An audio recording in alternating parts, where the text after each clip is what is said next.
Good day, Orteans.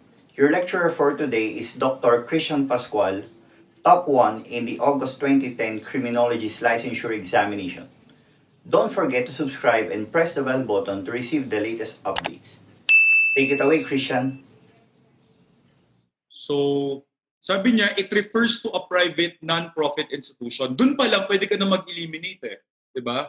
Pwede ka na mag-eliminate ng mga choices dyan. Ano yung pwede mong eliminate dyan? You could already eliminate letter C, guardian ad litem. Because a guardian ad litem is a person, not an institution. Diba? A guardian ad litem is a person appointed by the court to take care of the interests of the child while the case of the child is pending. Diba? So, yun. So, a guardian ad litem, that's the function. So, it's a person. Tanggalin mo na yung letter C. So, you're only left with A, D, and D. Now, you have more chances of getting the correct answer. Diba? Because you eliminated one. Right. Sige. What are the things in the question that could help us as well? It refers to a private non-profit institution or pwede ring government agencies, pwedeng private, pwedeng public, or government.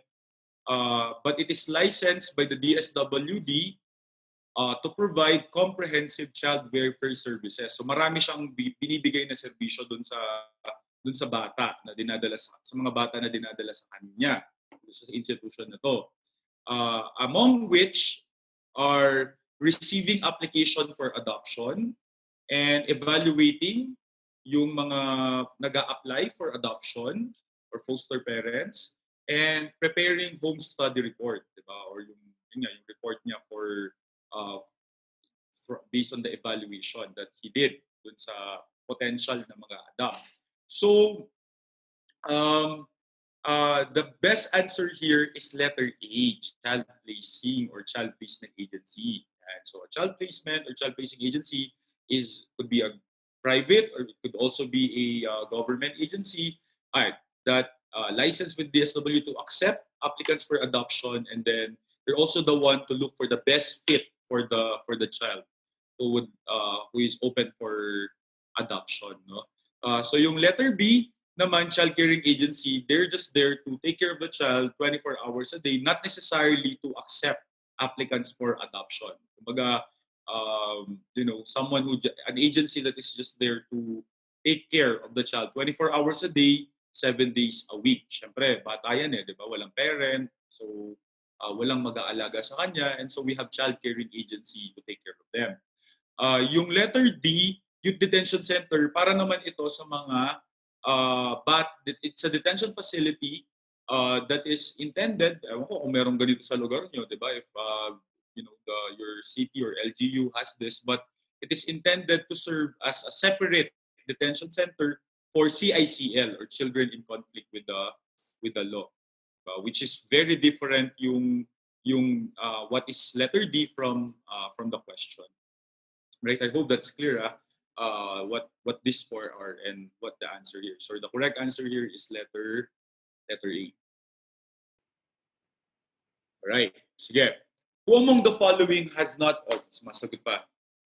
Who among the following has not reached the age of criminal responsibility yet at the time of the commission of the crime? Of course, hindi mo masasagot yan kung di mo alam ang age of criminal responsibility in the Philippines, di ba? Hindi naman nagbago yan since RA 9344, di ba?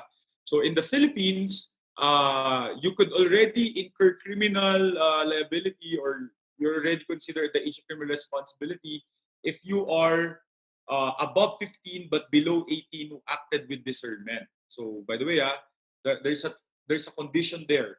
Above 15 but below 18 who acted with discernment. So if you did not act with discernment, meaning hindi mo pa alam yung tama at mali, di ba? Then even if you are already above 15 but below 18, hindi ka pa rin mag-i-incur ng criminal responsibility or liability. Of course, if you're 18 years old and above, then the assumption of the law is that you already have a discernment, and so you are already given criminal responsibility, diba? Pero kailan mo ba masasabi na you are already above 15? And kailan mo masasabi that you are below 18?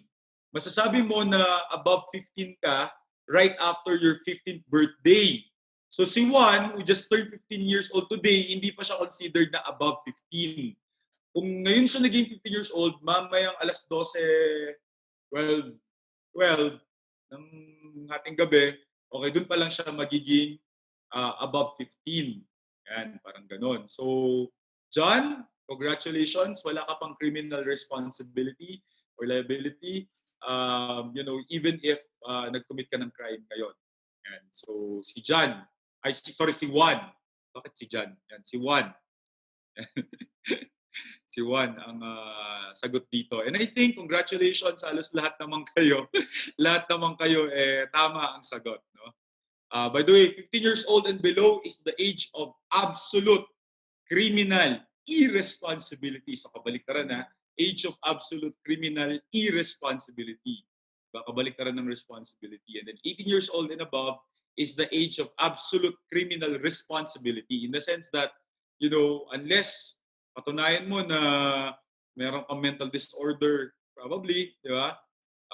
It's already assumed that you are, that you have the discernment. Diba? Alam mo na yung ginagawa mo. You should already be given criminal responsibility as a result. Yan. So, Pedro, Miguel, Janice, pasensya na kayo, but unless Pedro and Janice, mapatunayan nyo na or makita later on ng mga mag-examine sa inyo that you did not act with discernment, then, you're still given criminal responsibility because you already reached the age of above 15 but below 18. If you want to learn more from him, take our Road to 1 Million challenge. If this channel hits 1 million subscribers, we will release the rest of his lectures. Or you can watch the rest of his lectures now by enrolling in Ortea Criminology Review. Just message us on our Facebook account for more details. See you soon, Orteans!